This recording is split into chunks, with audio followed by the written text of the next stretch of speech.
السلام علیکم، welcome to my channel novel lab voice. تمام ویڈیو اپڈیٹس کے لیے میرے چینل NLV کو سبسکرائب کر کے بیل نوٹیفیکیشن کو آن کر دیں۔ تو آئیے سنتے ہیں آج کی ویڈیو میں مصنفہ نمرہ احمد کا خوبصورت ناول جنت کے پتے، ایپیسوڈ نمبر 15۔ حیا صبح وہ عائشہ کے زور زور سے چلانے پہ ہڑبڑا کر اٹھی تھی۔ کیا ہوا؟ اس نے پریشانی سے عائشہ کو دیکھا جس کے چہرے پہ ہوائیاں اڑ رہی تھیں۔ بہارے گھر پہ نہیں ہے، وہ کہیں بھی نہیں ہے، ساری میری غلطی ہے، میں نے کل اسے ڈانٹا تھا۔ عائشہ بس رو دینے کو تھی۔ وہ ایک جھٹکے سے بستر سے نکلی تھی۔ باہر کھڑے گارڈ نے بتایا کہ اس نے بہارے کو باہر جاتے نہیں دیکھا۔ وہ پچھلے دروازے سے نکلی ہوگی۔ اس گھر میں ایک پچھلا دروازہ بھی ہے، عبدالرحمن کی عنایات، وہ ہر شے میں بیک ڈور رکھتا ہے۔ عائشہ تلخی سے بڑبڑاتی اس کے ساتھ باہر نکلی۔ عائشہ، مجھے پتا ہے وہ کدھر ہوگی۔ اسے یقین تھا کہ وہ سمندر پہ گئی ہوگی۔ جب وہ اس ویران ساحل پر پہنچی تو وہ انہیں دور سے ہی نظر آ گئی۔ وہ وہیں اس پتھر پہ بیٹھی تھی جہاں وہ تینوں کل چٹائی ڈالے بیٹھی تھیں۔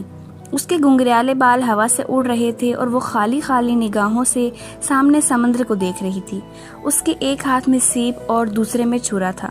بہارے، عائشہ بمشکل آنسو روکتی بھاگتی ہوئی بہارے کے گلے لگ گئی۔ تم ایسے کیوں آ گئی؟ میں اتنی پریشان ہو گئی تھی۔ بہارے نے ویران سی نگاہیں اٹھا کر اسے دیکھا، پھر ہاتھ میں پکڑی سیب عائشہ کے سامنے کی۔ عائشہ، میرا سیب پھر خالی نکلا۔ اس نے بہت دکھ سے سیب کھول کر دکھائی۔ تم میرے سارے موتی لے لینا، انہیں اب میں بازار میں نہیں بیچوں گی۔ تم حیا کے تینوں موتی بھی لے لینا جو اس کے کزن نے دیے تھے، مگر اب تم نہیں روگی۔ نہیں عائشہ، بہارے نے نفی میں سر ہلایا۔ میرا موتی کھو گیا ہے، وہ اب کبھی واپس نہیں آئے گا۔ حیا بہارے کے سامنے دو زانو ہو کر بیٹھی اور اس کے گیلے ہاتھ تھام کر اس کی آنکھوں میں دیکھ کر کہنے لگی، چیزیں وقتی ہوتی ہیں، ٹوٹ جاتی ہیں، بکھر جاتی ہیں۔ رویے دائمی ہوتے ہیں، صدیوں کے لیے اپنا اثر چھوڑ جاتے ہیں۔ انسان کو کوئی چیز نہیں ہرا سکتی جب تک کہ وہ خود ہار نہ مان لے، اور آج تم نے ایک کھوئے ہوئے موتی سے ہار مان لی۔ بہارے نے دھیرے سے نفی میں سر ہلایا۔ وہ جیسے کچھ کہہ نہیں پا رہی تھی۔ اپنے دکھ میں دوسرے کا دل نہیں دکھاتے بہارے، میں تمہیں بالکل ویسا ہی نیکلس لا دوں گی، پرومس۔ اور پھر شام میں اس نے وعدے کو پورا کرنے کے لیے عائشہ سے کہا کہ جب عبدالرحمن کا فون آئے وہ اسے بتائے۔ جب اس کا فون آیا تو عائشہ نے کارڈ لیس اسے تھمایا اور خود دوسرے کمرے میں چلی گئی۔ السلام علیکم، وہ بہت دھیمی آواز میں بولی تھی۔ وعلیکم السلام، خیریت؟ وہ جیسے بہت حیران ہوا تھا۔ جی، وہ مجھے کچھ کام تھا۔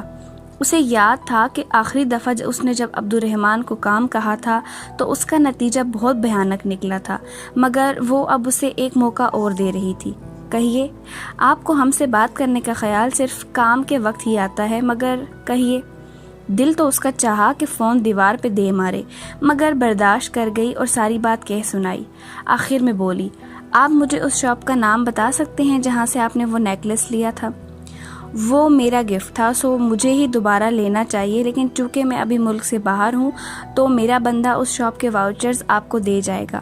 آپ جواہر کی اس شاپ سے وہ نیکلس خرید کر بہارے کو دے دیجیے گا۔ السلام علیکم، بے لچک اور خشک انداز میں کہہ کر اس نے فون رکھ دیا تھا۔ حیا نے ایک متنفر نگاہ کارڈ لیس پہ ڈالی اور تہیہ کیا کہ آئندہ وہ کبھی اس شخص سے دوبارہ بات کرنے کی زحمت نہیں کرے گی۔ اس کا خیال بہت جلد غلط ثابت ہونے والا تھا۔ ہوٹل گرینڈ کا ملازم اگلی صبح واؤچر لے کر آیا، مگر تب جب وہ تینوں استنبول جانے کی تیاری کر رہی تھی۔ عائشہ کو بینک میں کوئی کام تھا، سو وہ اور بہارے اس کے ہمراہ چل رہی تھیں۔ حیا نے واؤچرز لے کر کمرے میں رکھے، مگر فیری کے روانہ ہوتے وقت وہ انہیں اٹھانا بھول گئی۔ استنبول آ کر وہ جواہر نہیں گئی۔ نیکلس پھر کبھی خرید لے گی، کیونکہ اس پر نہ تو بہارے کا موتی ہی تھا جو جانے کب نکلے، پر اسبانجی کے ڈورم میں جا کر وہ اپنا پزل باکس ضرور اٹھا لائی تھی۔ وہ صبح کی کلاسز کا ٹائم تھا اور ڈورم خالی پڑا تھا، سو نہ وہ کسی سے ملی نہ ہی کسی سے سامنا ہوا۔ اس کی اسپرنگ بریک ختم ہو گئی تھی، مگر ابھی وہ اس سے اوپر 2-3 دن کی چھٹی کر سکتی تھی۔ پزل باکس اور چند ضروری چیزیں لے کر جب وہ باہر آئی تو عائشہ کے کاموں میں اتنا وقت ہی نہیں ملا کہ استقلال اسٹریٹ جا سکتی۔ وہ دوپہر تک ہی واپس آ گئے۔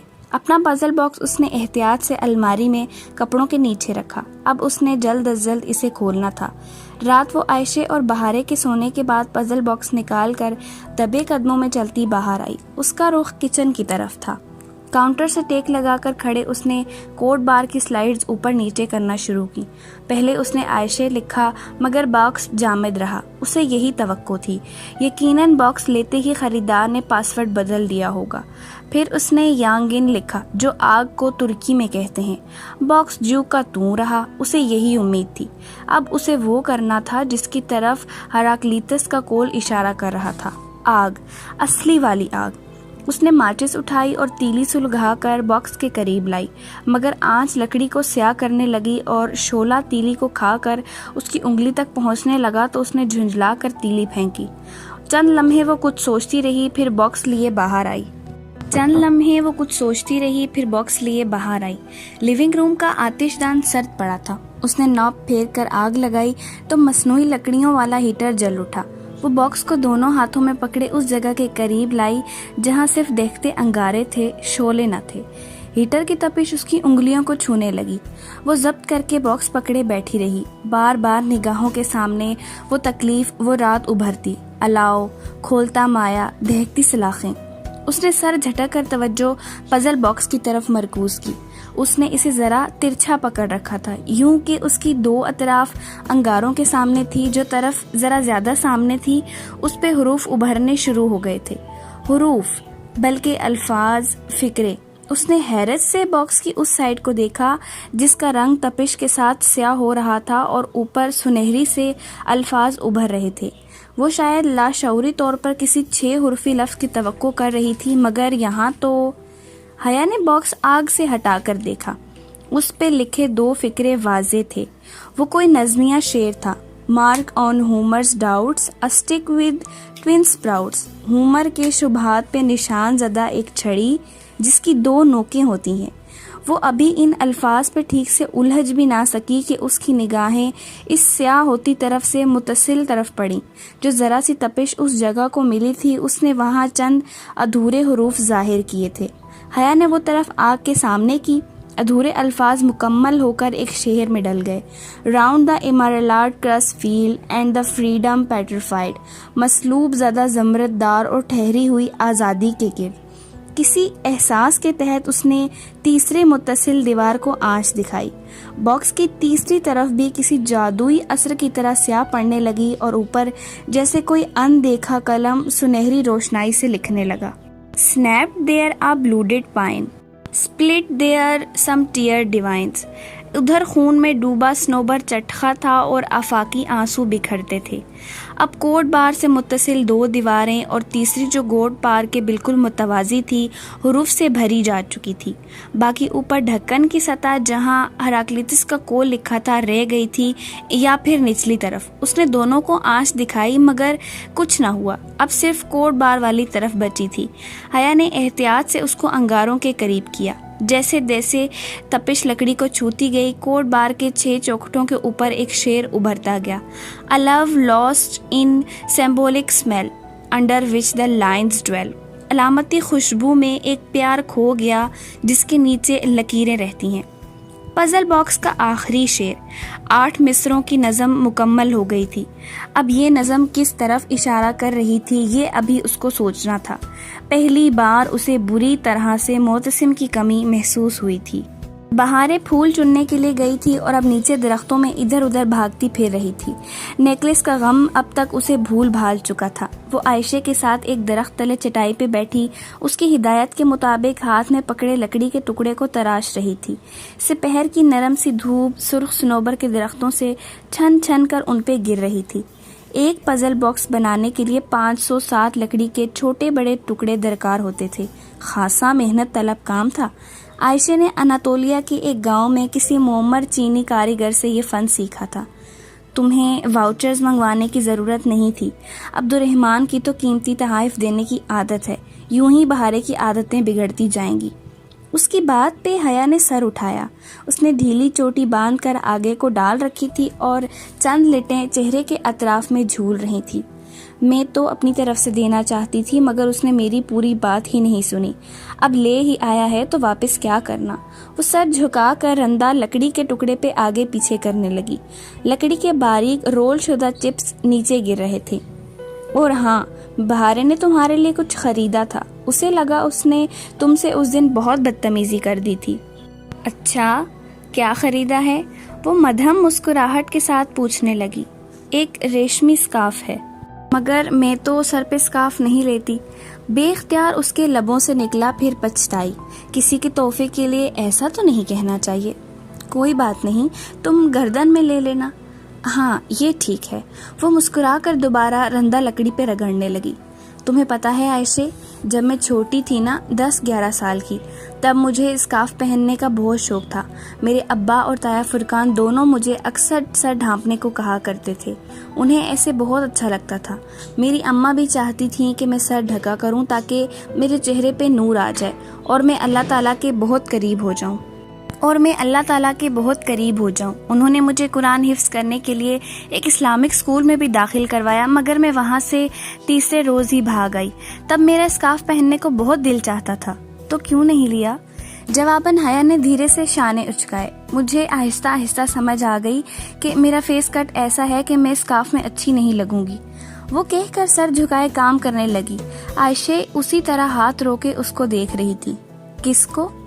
ہاں؟ اس نے ناسمجھی سے سر اٹھا کر عائشہ کو دیکھا. تم کس کو اسکارف میں اچھی نہیں لگو گی؟ لوگوں کو اور کیمرے کو، مثلاً تصویروں میں، اور خود کو، اور اللہ تعالیٰ کو. عائشہ دھیرے سے مسکرائی. اس کی سبز آنکھیں نرم دھوپ میں سنہری لگ رہی تھی. ہو سکتا ہے تم اللہ تعالیٰ کو اسکارف میں بہت اچھی لگتی ہو. وہ ایک دم بالکل سن ہوئی عائشہ کو دیکھے گئی. تم نے ایک دفعہ مجھ سے پوچھا تھا حیا کہ میں ہر وقت سکارف کیوں پہنتی ہوں. عائشہ سر جھکائے لکڑی کے ٹکڑے کا کنارہ تراشتے ہوئے کہہ رہی تھی. میں تمہیں بتاؤں، میرا بھی دل کرتا ہے کہ میں خوبصورت ملبوسات پہنوں جو بیوک ادا میں، استنبول میں یا اٹلی اور اسپین کی لڑکیاں پہن کر آتی ہیں، بالکل جیسے ماڈلز پہنتی ہیں. اور جب وہ اونچی ہیل کے ساتھ ریمپ پہ چلتی آ رہی ہوتی ہیں تو ایک دنیا ان کو مسحور ہو کر دیکھ رہی ہوتی ہے. میرا بھی دل کرتا ہے کہ میں بھی ایسے اسمارٹ اور ٹرینڈی ڈیزائنر لباس پہن کر جب سڑک پہ چلوں تو لوگ مسحور اور متاثر ہو کر مجھے دیکھیں. لیکن وہ سانس لینے کو رکی. حیا بنا پلک جھپکے سانس روکے اسے دیکھ رہی تھی. لیکن پھر مجھے ایک خیال آتا ہے، یہ خیال کہ ایک دن میں مر جاؤں گی جیسے تمہاری دوست مر گئی تھی، اور میں اس مٹی میں چلی جاؤں گی جس کے اوپر میں چلتی ہوں. پھر ایک دن سورج مغرب سے نکلے گا اور زمین کا جانور زمین سے نکل کر لوگوں سے باتیں کرے گا اور لال آندھی ہر سو چلے گی. اس دن مجھے بھی سب کے ساتھ اٹھایا جائے گا. تم نے کبھی اولمپکس کے وہ اسٹیڈیمز دیکھے ہیں جن میں بڑی بڑی اسکرین نصب ہوتی ہیں؟ میں خود کو ایک ایسے ہی اسٹیڈیم میں دیکھتی ہوں، میدان کے عین وسط میں کھڑے. اسکرین پہ میرا چہرہ ہوتا ہے اور پورا میدان لوگوں سے بھرا ہوتا ہے. سب مجھے ہی دیکھ رہے ہوتے ہیں اور میں اکیلی وہاں کھڑی ہوتی ہوں.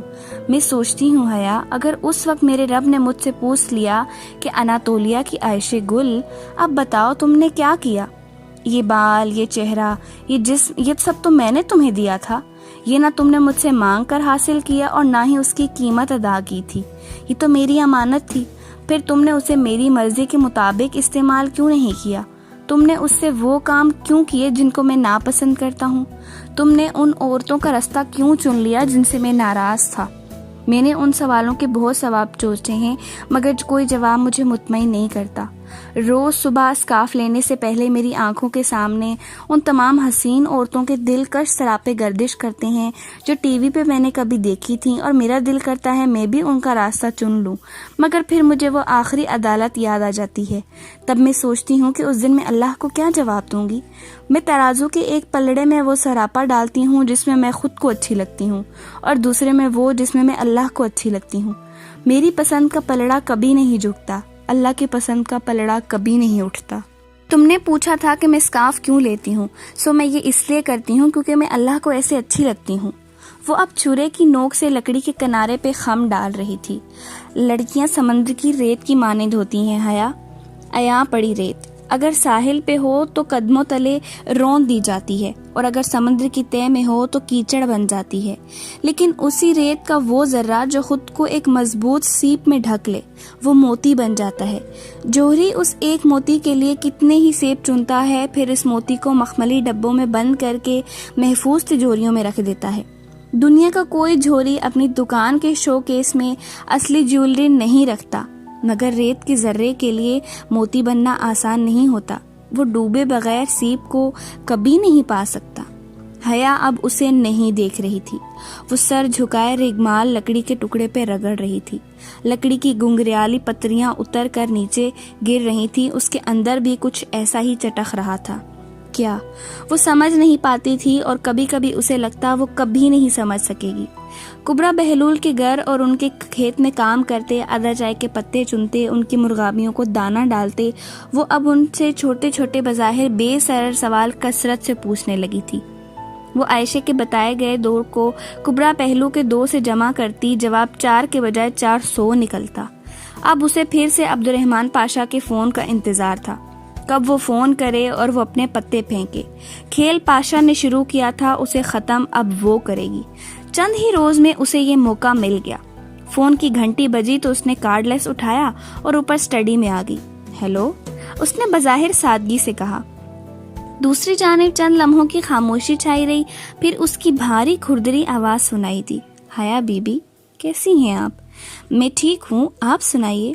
جی الحمدللہ، آپ کیا کر رہی تھیں؟ وہ محتاط لہجے میں پوچھ رہا تھا، جیسے اس کا فون اٹھانے کا مقصد نہ سمجھا ہو۔ میں ایک کہانی لکھ رہی تھی، کہیں تو سناؤ۔ اب کی بات دوسری جانب متعصب بضب سی خاموشی چھائی رہی، اور گہری سانس لے کر بولا، جی سنا دیجئے۔ 3 سال پہلے کی بات ہے۔ انڈیا کا ایک عام سا اسمگلر اپنی ماں اور بھائی کے ساتھ بیوک ادا آتا ہے۔ اس کا بھائی ادا میں ایک بہت کامیاب ہوٹل چلا رہا ہوتا ہے۔ نوارد بھائی اس کے ہوٹل کے کاموں میں دلچسپی لینا شروع کر دیتا ہے۔ بظاہر اسے اپنے بھائی کا بہت خیال ہے، مگر آہستہ آہستہ وہ ہوٹل پہ قبضہ کرنے لگتا ہے۔ وہ اپنے بھائی کے تعلقات استعمال کر کے اپنے تعلقات وسیع کرتا ہے، مافیا کے ساتھ روابط بڑھاتا ہے، اور تو اور اس کی ایک عالمی دہشت گرد تنظیم سے بھی روابط ہیں۔ پھر آج سے ٹھیک 2 سال پہلے وہ اپنے بھائی کو کچھ یوں ہراساں کرتا ہے کہ ایک روز بیچارہ بھائی چپ چاپ ہوٹل چھوڑ کر چلا جاتا ہے۔ لوگوں کو یہ بتایا جاتا ہے کہ وہ یونان میں ہے، مگر وہ در حقیقت کہاں ہے یہ اس بڑے بھائی سے بہتر کوئی نہیں جانتا، اور اس سے باز پرست کرنے والا ہے بھی کوئی نہیں، سوائے ایک بوڑھی عورت اور 2 معصوم لڑکیوں کی۔ یوں وہ عام اسمگلر استنبول کے بارسوخ ترین افراد میں شامل ہو جاتا ہے۔ اب بتائیے کیسی لگی کہانی؟ کہتے ہیں تو پبلشنگ کے لیے دے دوں؟ اس نے بہت معصومیت سے پوچھا تھا۔ میں اس ساری بکواس سے کیا مطلب لوں؟ یہی کہ میرے بارے میں ذرا احتیاط سے کام لیجیے گا، ورنہ پیر کے نیچے دباؤ تو چیونٹی بھی کاٹ لیتی ہے۔ بہت احسان فراموش لڑکی ہو، تمہیں بھول گیا ہے کہ اس رات تمہیں اس بحری جہاز سے نیم مردہ حالت میں کون ادھر لایا تھا؟ لمحے بھر کو وہ بالکل چپ رہ گئی۔ میں پرسوں بیوک ادا واپس آ رہا ہوں، تم نے جب تک ادھر رہنا ہے تم رہو، میں ادھر نہیں آؤں گا اور نہ ہی تمہارے راستے میں آؤں گا، سو تم بھی میرے راستے میں آنے کی کوشش مت کرنا۔ دھمکی آمیز لہجہ اس بات کا غماز تھا کہ اس نے وہیں ہاتھ رکھا ہے جہاں سب سے زیادہ درد ہوتا تھا۔ میں نے کیا کرنا ہے اور کیا نہیں، اس کا فیصلہ ابھی نہیں کیا میں نے، اس نے محفوظ سے انداز میں کہہ کر فون رکھ دیا۔ میجر احمد کا شکریہ جس نے اسے ایک دوسرے نہج پہ سوچنا سکھایا تھا۔ اور کیا قربان کر سکتی ہو تم اپنا فاصلہ گھٹانے کے لیے؟ رات سونے سے قبل یہ آخری بات تھی جو عائشہ نے اس سے پوچھی تھی۔ اس نے نیند میں ڈوبی آنکھیں کھول کر سوالیہ نگاہوں سے عائشہ کو دیکھا، بولی کچھ نہیں۔ میں بتاؤں؟ تم اپنی نیند قربان کرنا سیکھ لو، وہ کہہ کر لیٹ گئی تو حیا نے بوجھل ہوتی آنکھیں بند کر لیں۔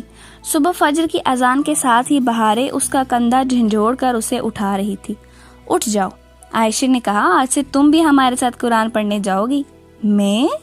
اس نے کسل مندی سے آنکھیں ذرا کھولی۔ مجھے نیند آ رہی ہے۔ نہیں، اب تو تمہیں بھی جانا پڑے گا، یہ ٹارچر تم بھی سہو نا، میں اکیلے کیوں برداشت کروں؟ اب اٹھ جاؤ۔